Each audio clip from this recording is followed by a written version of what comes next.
आज श्रद्धा का दिमाग बिल्कुल ही खराब हो चुका था। कभी घर का काम, कभी ऑफिस के ढेरों काम। नमस्कार, मैं रूही सिंह आप सबके सामने एक बड़ी ही प्यारी कहानी पढ़ने जा रही हूँ, जिसे लिखा है प्रेरणा सिंह ने और इसका शीर्षक है गुब्बारे। तो चलिए गुब्बारे से जुड़ते हैं। आज श्रद्धा का दिमाग बिल्कुल ही खराब हो चुका था। कभी घर का काम, कभी ऑफिस के ढेरों काम। पति थे कि कुछ समझते ही नहीं थे। खुद की कमाई से तो घर नहीं चलता था, आधी जिम्मेदारी श्रद्धा के कंधों पे डाल दी थी। ऐसे अपने पेशे में वो खुद भी आगे बढ़ने की इच्छुक थी। उसने शादी से पहले ही रोहन को बोल दिया था वो अपनी और नौकरी नहीं छोड़ेगी और आगे अपने पेशे में बढ़ेगी। लेकिन उसे नहीं पता था कि रोहन इस बात का फ़ायदा उठाने लगेगा और उसी पे ज़्यादा जिम्मेदारी आ जाएगी।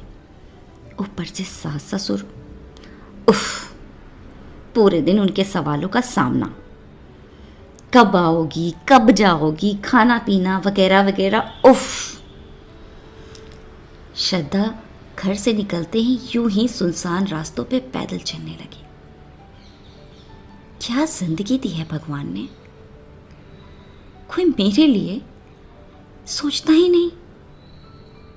मैं घर की ज़रूरतें पूरे करते करते खुद को खो बैठी हूँ। ना खाने की सुध है, ना आराम। यहाँ सबको मुझसे बस काम ही है, किसी को मेरी नहीं पड़ी है। इन्हीं विचारों में श्रद्धा रास्ते पे चली जा रही थी। वहीं सामने से एक बच्चा गुब्बारा बेचते हुए जा रहा था।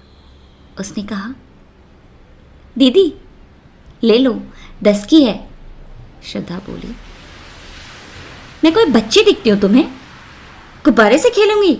जाओ यहाँ से, मेरा दिमाग पहले से ही खराब है। उसने गुस्से भरी आंखों से उस बच्चे को घूरा। बच्चा माना नहीं। उसने फिर से कोशिश की। पास आकर बोला, दीदी खेल ही लो ना, हंसने खेलने से दिमाग अच्छा हो जाता है। और वो मुस्कुरा दिया।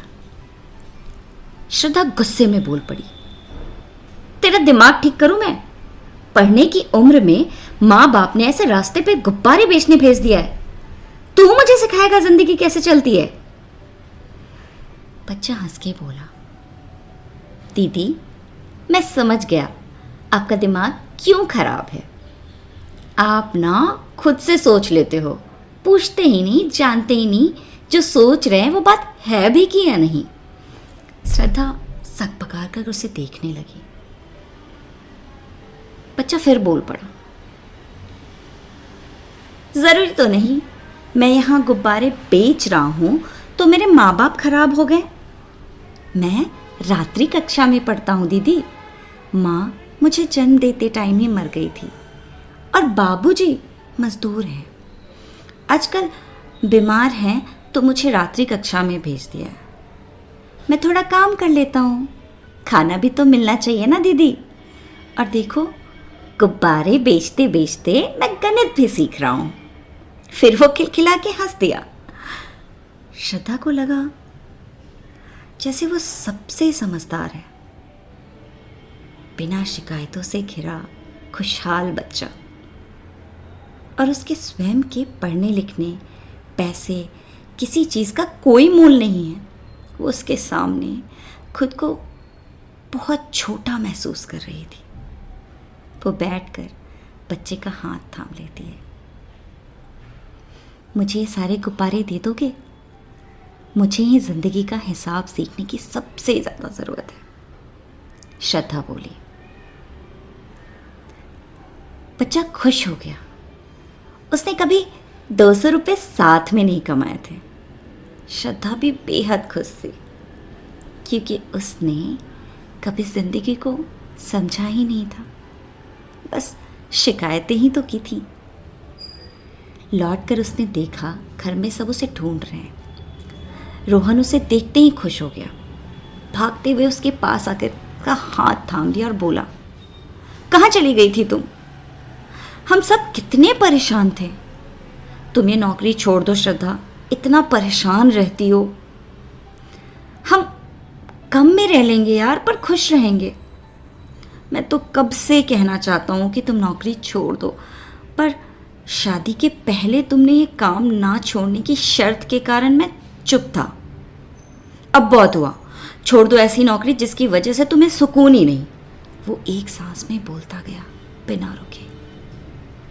माँ भी कह रही थी, तुम जहाँ जिसमें खुश हो वो करो। उन्हें लगता है तुम मेरे कारण काम नहीं छोड़ रही, इस घर का खर्च उठाने की वजह से। श्रद्धा तुम छोड़ दो नौकरी, बस बहुत हो गया। मैं बस रोहन को एकटक देखती रह गई। तभी सासू माँ आकर बोली, अरे बहू, मैं तो दिन रात तुम्हारे आने जाने का पूछती रहती हूँ, क्योंकि आजकल ज़माना ठीक नहीं है ना बेटा।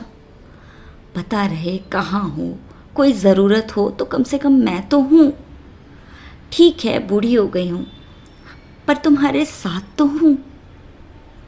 श्रद्धा का गला भर आया। वो सबको किस नज़रिए से देख रही थी। उसने गुब्बारे देखते हुए कहा, मैं ऐसे भर के फूल गई थी। फिर सोचा बिना बात के भरी बैठी हूँ। ये तो बहुत हल्की सी परेशानी है, क्यों ना इसे हवा में उड़ा दूँ। और उसने सारे गुब्बारे हवा में छोड़ दिए। गुब्बारों के साथ साथ वो खुद भी आज़ाद हो गई अपने खुद के बनाए सोच से। रोहन और माँ जी भी हल्के हो गए उसे खुश देख के। सबकी आंखों में खुशी थी। श्रद्धा की आंखों में ईश्वर के लिए धन्यवाद था, उसे गुब्बारे वाले बच्चे से जो मिला दिया। धन्यवाद। मेरी ये कहानी यहीं तक। अगली कहानी के साथ फिर मिलती हूँ।